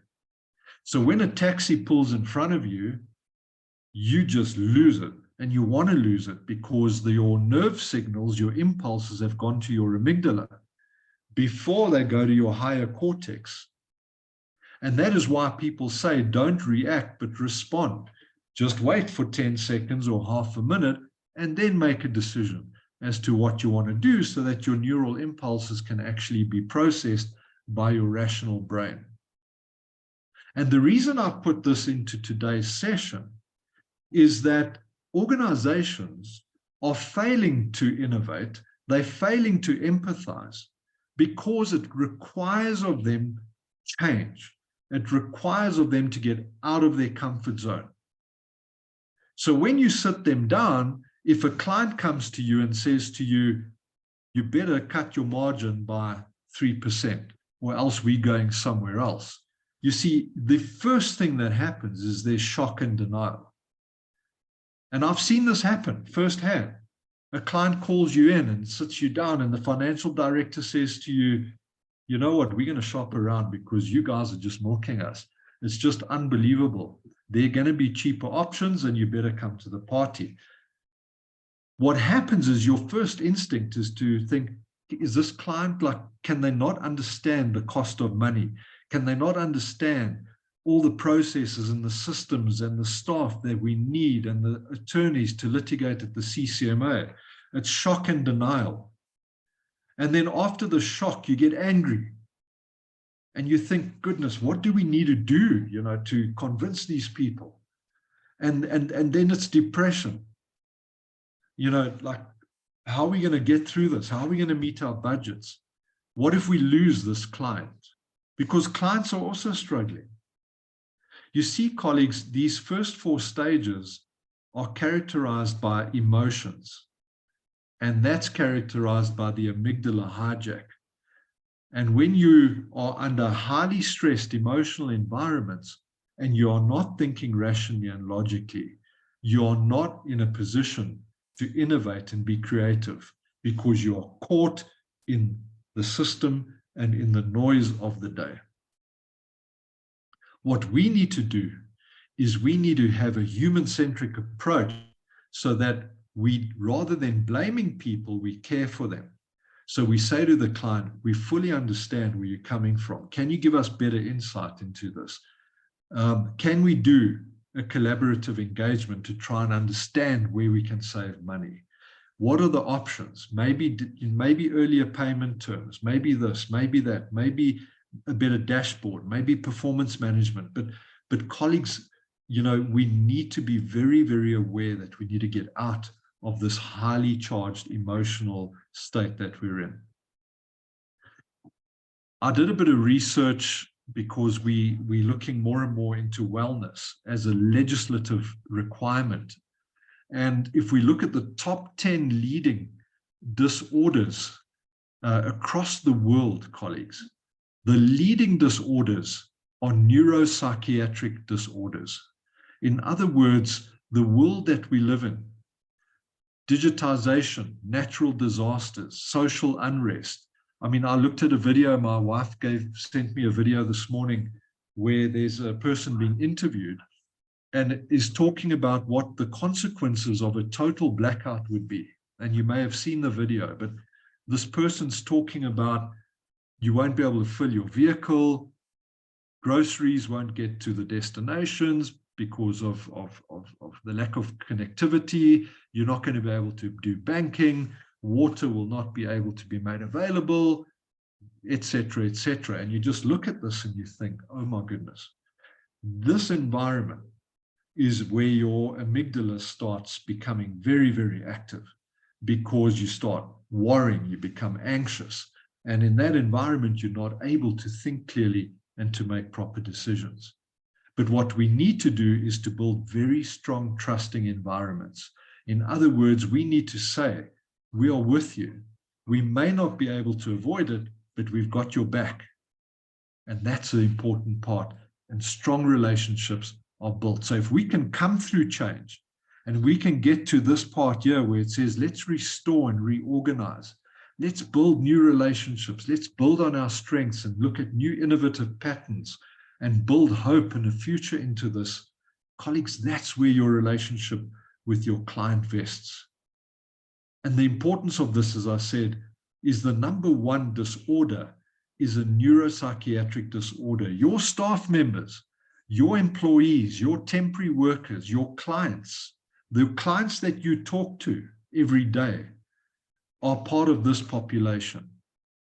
Where neuropsychiatric disorders, which include anxiety, mood swings, apathy, depression, irritability, changes in sleeping patterns, all of these neuropsychiatric behaviors are manifestations of what's happening in the world around us.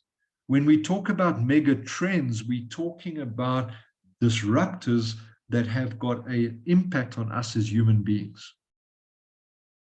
And if you can't understand people, well, then you don't understand business. So when you get a call from your employee or your temporary worker or your client, and the client is dissatisfied and they're irritable, and you're getting anxious and things are starting to pile up, you've got to see it in the context of what I'm sharing with you. And you've got to be able to self-regulate, because the inability to self-regulate in this environment can only lead to negative conflict and to destruction. You see, musculoskeletal disorders, diabetes, nutritional deficits, chronic respiratory diseases, they exist, but they are not as prevalent as psychological challenges. Now, it's with this in mind, if you want to talk about another big megatrend, is mental health and well-being. And I want you to think about your organization as I talk through this last part. And I thank you for staying here, because I'd have left already if it was me listening to myself, right? But I want you to just listen and think about this very, very last part.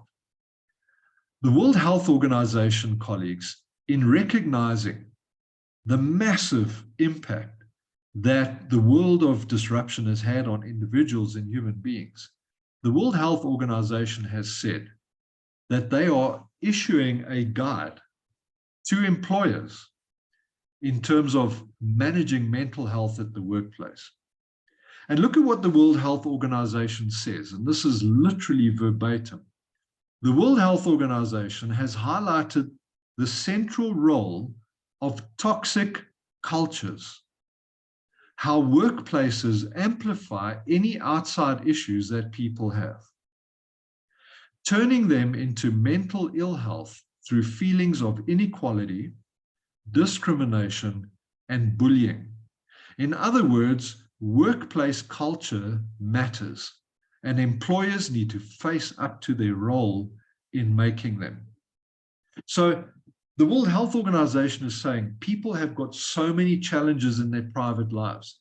They've got financial pressures, they've got health pressures, they've got relational pressures, they've got spiritual pressures.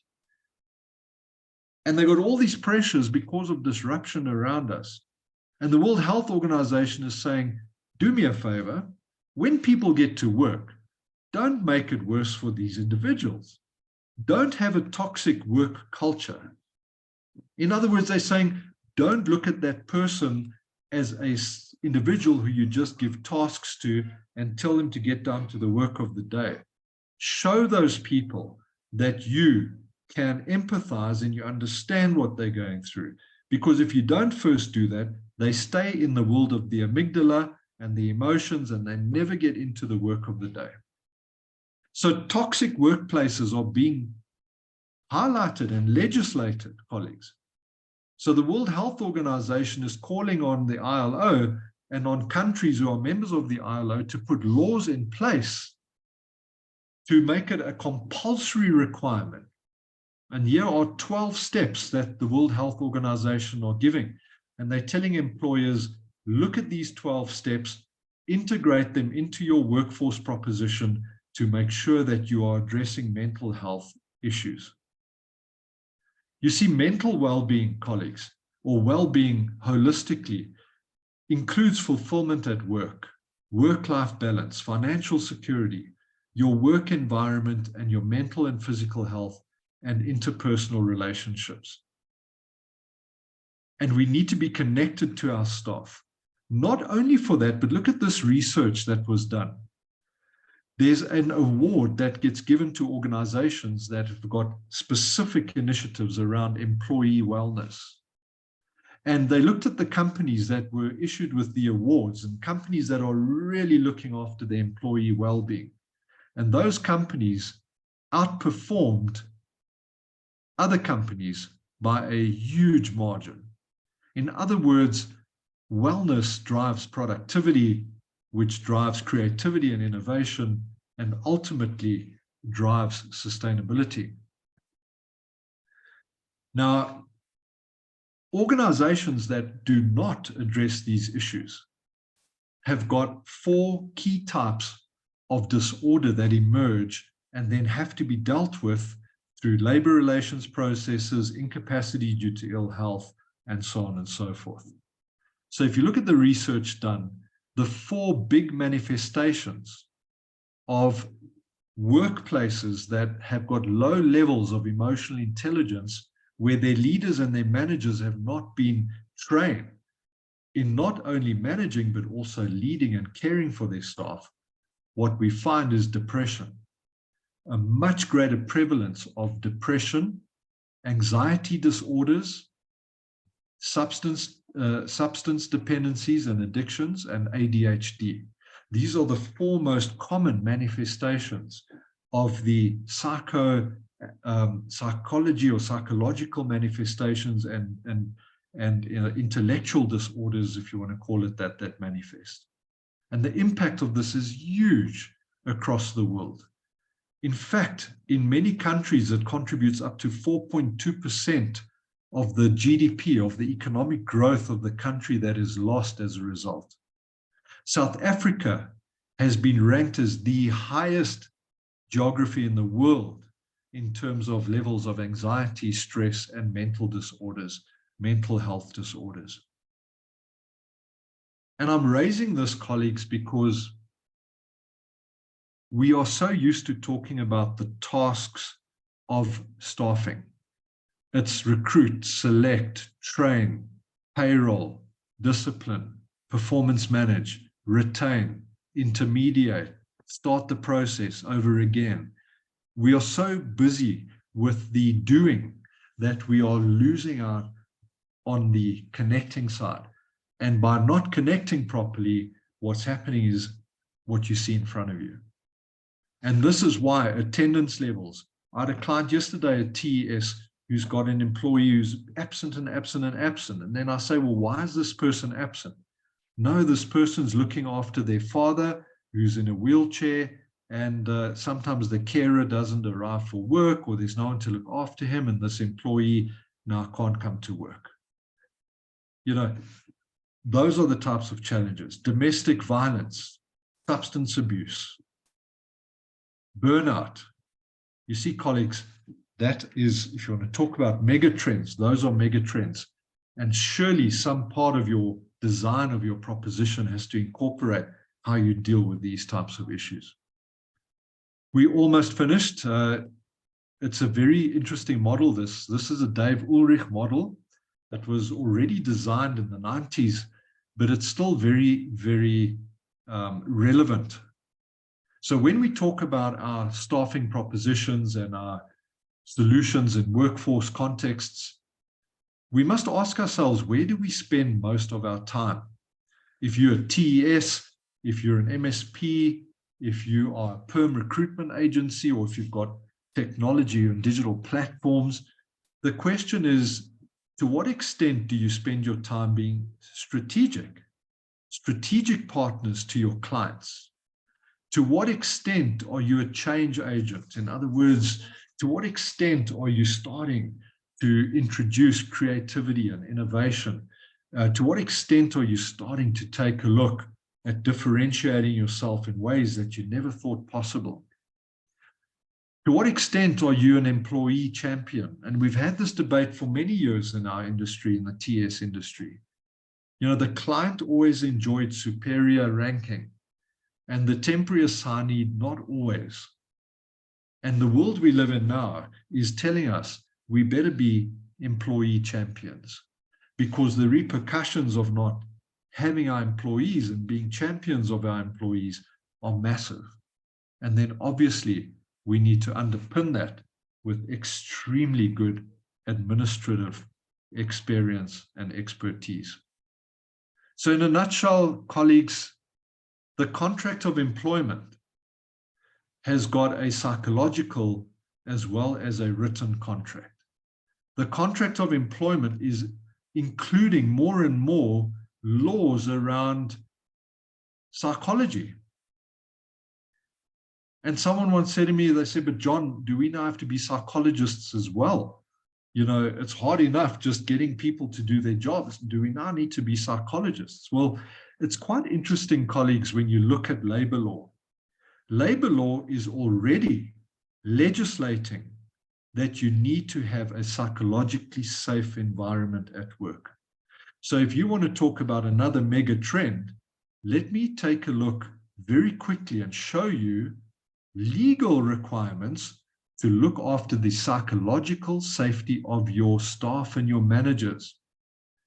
What I'm saying is you need to train people on emotional intelligence, because it's there where resilience, it is in emotional intelligence where people self-regulate, where you have less of a negative impact on people. So the Employment Equity Act already says organizations must take steps to further diversity. Look at the definition of people with disabilities.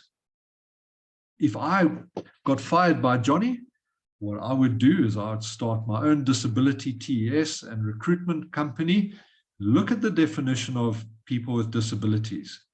It's extended not only to include physical or mental, but intellectual or sensory impairment. So in other words, a sensory impairment is your sight, your hearing, your smell, your touch, your spatial awareness. And if that is a barrier to your advancement, then you are a person with disabilities. But again, colleagues, people are not going to disclose their disabilities in the context of the Employment Equity Act if they don't feel they can be vulnerable and there's a trusting environment. So that is where psychological safety comes into it. It doesn't end there. What about the code of practice on eliminating harassment at the workplace? Colleagues, if you read Section 8, subsection 1 of the Code of Harassment, it says every organization must do a risk assessment of harassment. The reason it says that is certain types of jobs are higher in terms of their risk of harassment. In other words, night workers, in other words, caregivers, in other words, even TES workers that work on the premises of clients and with customers, they are more vulnerable by their very nature to harassment. And that's why this code of practice says that you've got to do a risk assessment, and then you've got to create an awareness of harassment, and you've got to make employees aware of what it constitutes. But look at what it says here. South Africa regards all forms of harassment as unfair discrimination. It is acknowledged that harassment includes physical, psychological abuse, emotional abuse, and sexual abuse. So there's the word psychological abuse. To the extent that if a manager is found to have harassed a subordinate and you don't take action against that manager, your organization will not be issued with the certificate of compliance under the Employment Equity Act. You will not be able to tender for government contracts and maybe even private sector contracts. Why? Because you've got managers and leaders who don't self-regulate and they are not human-centric. The code carries on and talks again about psychological abuse and that employers are an obligation. Look at this bottom left. Employers are under an obligation in terms of Section 60 of the Employment Equity Act to take proactive and remedial steps to prevent all forms of harassment. Have you done your risk assessment? Have you updated your policies? Have your grievance procedures been amended? Because often the perpetrator is the direct supervisor who would be hearing the grievance. So you need a different channel of engagement. You see, colleagues, these are things which often we would rather choose to forget. We would rather sideline these issues, but ultimately it's to our own detriment because it's absenteeism, poor performance, disputes, strikes, and other forms of hidden and invisible repercussions that occur. We have the Prevention of Unfair Discrimination, Prevention of Equality, Promotion of Equality and Prevention of Unfair Discrimination Act, which also underpins this. The Cyber Crimes Act, using technology, for example, to spread hate speech and to harass people. So my concluding comment is if you take a look at labor law in the earlier days, if you look at UIF, PAYE, SDL, COIDA, BCA, All the original laws, colleagues, were very simple laws. They were task-focused, paint by numbers. You could train people on these laws and they would do it. It was very simple, and all you had to be is aware of the law. Then we started evolving, and we got laws like POPI, PIA, cybercrimes, employment equity, harassment, and PAPUDA. And now what happens is labor law is requiring more than just being aware of the law legally. Labor law is now saying we need to be aware of ourselves as leaders and as managers, because simply rolling my eyes at someone, using abusive language, cracking a joke at someone's expense, those are breaches of law. They psychologically undermine people's human dignity, and you can find yourself in hot water very quickly. So it's no longer good enough to train people in knowledge and skill. You need to move into the behavioral component where people transform themselves from the inside. People need to understand and be aware of others. They need to understand that cracking jokes about LGBTQI+, or cracking jokes about certain religions, or being dismissive of psychological or mental disorders, that is not going to be tolerated any longer in the workplace. So in summary, colleagues, and we're going to send you these slides. In summary, all I want to say to you is the following. What I wanted to share with you today are really three things. The first thing I want to share with you is I'm asking you to do a sober reflection on yourself and your organization in terms of, are you going to be a beneficiary or a casualty of change? And I used the examples of Kodak and Blockbuster and Ster-Kinekor and Musica and many, many more. I use those examples so that you can get deeper insights as to why they were casualties. And I'm hoping that the insight that you gained in that regard is that they were casualties because they were not prepared to look outside of themselves. They were not prepared to listen. They were not prepared to empathize. It was far easier to just do what they were comfortable with, to carry on doing what they were doing until such time that they became irrelevant. That's number one. How do you stack up in that regard? The second thing I wanted to share with you today and get across to you is to give you a methodology in the form of design thinking, that if you mean business and you really want to innovate and you really want to be client-centric and employee-centric, use the design thinking model. And don't let preconceptions and old mindsets and narratives in your mind become a barrier. Don't just say, no, we can't do it. Listen, empathize, ideate, then you pull it together, and then you see whether or not it can be done feasibly, viably, and desirably. And the final thing I wanted to share with you is the issue of employee well-being. Colleagues, the people that generate your revenue are human beings. Some of you place tens of thousands of temporary employees on client premises. Have you got your head around well-being at the workplace? Have you been training your leaders and your managers on managing and leading with emotional intelligence? Because that is the next biggest thing going forward. And not only big in order to drive commitment and productivity, but also big, colleagues, in terms of saying it's legislated. If you want to end up at the CCMA or the Labour Court or not get a certificate of compliance, then let your managers and staff keep using vulgar language, harassing the staff, not empathizing with them. And by the way, I'm not getting soft, by the way. These are not soft skills, they're hard skills. If you've ever tried, if someone's been rude to you and unfair towards you, if you respond with a kind word, it's much more tough than to lash out and speak back at them. That's the world we live in now. We need to show character, we need to show caring, and we need to show that we have got what it takes to be beneficiaries of this change. So I hope you enjoyed that. It's been 2 hours that hopefully got you thinking. I would highly, highly encourage you to form some teams at the workplace, have little innovation groups, maybe even have a Dragon's Den initiative where you get your employees and you reward them for creative thinking.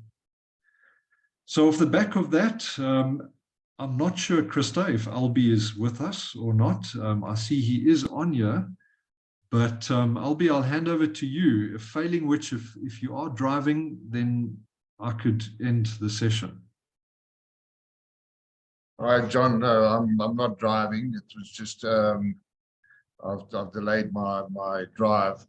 And once again, I would like to thank you for the insights that you've given us, for us as an organization, and I think for everybody here.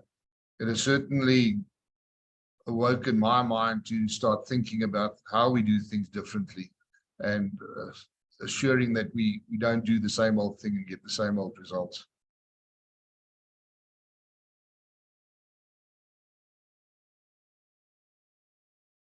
Thank you very much, and thanks for the invitation, and really just good luck to all of you.